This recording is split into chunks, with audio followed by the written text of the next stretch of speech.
tous, je suis ravi de vous retrouver après un long moment puisque ma dernière vidéo datait de février je pense, donc le début de l'année. Voilà, je n'ai pas trop tourné finalement par la suite parce que ça me prenait du temps et j'avais d'autres projets en tête, notamment un magazine numérique qui s'appelle Esprit Livre. Voilà, la vidéo n'est pas là pour parler de ça, mais voilà, j'avais envie de lancer d'autres projets, j'avais envie d'essayer d'autres choses. Et ici, l'automne arrive petit à petit et j'avais envie de lancer une nouvelle série de vidéos qui serait au fil de l'automne. Et je sais qu'on n'est toujours pas en automne, hein, mais pour moi, automne, c'est septembre, octobre, novembre, décembre. Ouais, chez moi, l'automne fait 4 mois, je ne sais pas pourquoi. Mais voilà, c'est comme ça. On pourrait dire que j'aime bien l'hiver aussi, mais bon, l'hiver, ça arrive quoi, le 21 décembre, le 22 décembre, un truc comme ça. Pour moi, ça fait toujours Noël. Pour moi, Noël est en automne, hein, voilà. Je sais pas pourquoi on n'a pas mis Noël en automne. Je trouvais ça plus normal. Mais non, Noël est en hiver. Mais voilà, par la suite, une fois que Noël est fini, je n'aime pas trop l'hiver. Donc on va rester sur l'automne, hein, voilà, c'était des explications un peu confuses pour dire pas grand-chose finalement. Pour ça, j'ai pas changé. Et donc voilà, je suis là pour vous parler de livres. Comme d'habitude, et on va revenir pour une série de vidéos qui durera tout l'automne, et des vidéos qui vont pas durer très très longtemps parce que je compte parler que d'un seul livre à chaque fois, mais faire des vidéos un peu plus fréquentes. Et pour commencer cette nouvelle série, on va parler de Qui a tué Heidi de Mark Woltenhauer. Donc c'est sorti chez Slatkin. Au passage, je remercie toute l'équipe Slatkin hein, de m'avoir envoyé le livre. Je remercie Mark Woltenhauer. D'ailleurs, je vais faire une interview de Marc, l'auteur du livre, qui sera disponible dans le magazine Esprit Livre. D'ailleurs, je vais vous mettre le lien en barre d'infos si vous ne connaissez pas encore. Comme ça, vous aurez un peu les impressions de l'auteur, les propos que j'ai réussi à recueillir en tout cas. À propos de ce livre, donc ce livre, il fait suite au Dragon de Muveran qui avait remporté pas mal de succès à l'époque, qui était un bon thriller. Moi, j'avais aimé, mais sans plus, parce que je trouvais qu'il n'allait pas assez loin. J'en avais parlé à l'auteur d'ailleurs, hein. Euh, et ici, mes attentes ont été comblées en tout cas, parce que j'ai trouvé que cette suite, enfin c'est une nouvelle enquête, mais c'est toujours le même enquêteur de base, donc Andreas Auer. Euh, cette suite va beaucoup plus loin que le premier, et c'est justement ce que je reprochais au premier. C'est qu'ici, on va vraiment commencer à avoir peur pour les personnages. Et même si parfois on pouvait avoir peur dans la première enquête, voilà, ça n'allait pas assez loin pour moi. Ici, on va loin, il y a vraiment beaucoup de suspense.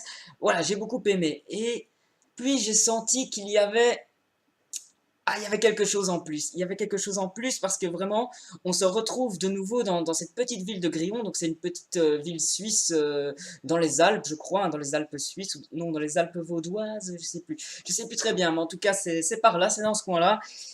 Et on va retrouver un peu les habitants, les enquêteurs. À la fin de la première enquête, euh, le, Andreas Sauer, le protagoniste principal de l'histoire, voilà, elle avait franchi quelques limites, pour ne pas trop vous en dire. Et voilà, au début de Qui a tué Heidi, on sent qu'il est un peu à bout, qu'il prend ses distances par rapport à la police, il a des problèmes avec ses supérieurs et tout ça. Donc on sent qu'il veut prendre des vacances et tout, ça démarre comme ça. Et puis, eh bien, rebelote, il y a de nouveau des meurtres, il y a de nouveau des crimes qui sont perpétrés dans cette petite ville de Grillon.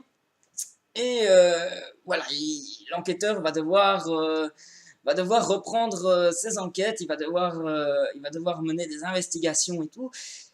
Et c'est pas mal parce que ce qui est vraiment bien, c'est qu'ici on a une double enquête, mais on a plusieurs aspects et on ne sait pas du tout comment tout ça va être relié ou si ça va être relié parce que je ne peux pas vous le dire. Donc on a d'un côté une sorte de tueur à gages qui s'appelle Lister Ice qui parcourt l'Europe. Il a des missions à effectuer, donc on a un côté très très James Bond comme ça. On ne sait pas trop ce que ça vient faire à Grillon parce que la première enquête c'était très huis clos. Ici, on sent que ça prend une échelle un peu internationale. Et à côté de ça, on a des agriculteurs qui vont s'embrouiller. Voilà, il y a une espèce de foire où on expose des vaches et tout. C'est très très drôle d'ailleurs comme passage. Et on a des agriculteurs qui vont s'empoigner. On sent vraiment le côté un peu rural du truc et tout. Et ça fait vraiment contraste aussi avec ce tueur à gages qui parcourt l'Europe. À côté, on va avoir aussi des meurtres, on va avoir des spéculations immobilières, comme on avait déjà dans la première enquête. Et on ne sait pas trop comment toutes ces intrigues sont liées entre elles. C'est vraiment pas mal, c'est très très bien construit. La structure est très très bonne, hein, une structure qui fait penser un peu au Silence des agneaux. Et d'ailleurs, c'est assumé par l'auteur puisque le titre du film et du livre de Thomas Harris sont clairement cités dans le livre. Donc on sent qu'il y a une espèce d'influence de ça. Voilà, c'est vraiment pas mal. C'est une très très bonne enquête qui se lit très vite avec des chapitres très très courts. Le rythme est très très bon d'ailleurs, hein. Moi je l'ai lu assez vite. Je crois que en 2 jours et une nuit c'était fini. J'ai vraiment adoré ce livre. Je vous le conseille. Alors il y a aussi autre chose, c'est qui a tué Heidi? Quand vous allez voir la Heidi en question, vous allez halluciner. Donc Heidi, on pense évidemment au roman de Johanna Spyri, Heidi, Heidi, il y a eu des dessins animés et tout. Je l'ai bien fait, hein, la petite chanson et tout. Et voilà, on pense à ça, mais quand vous allez voir la Heidi, ah, vous allez halluciner, c'est vraiment génial. Et le fait d'avoir mis ça dans le titre, il y a un petit côté absurde et tout.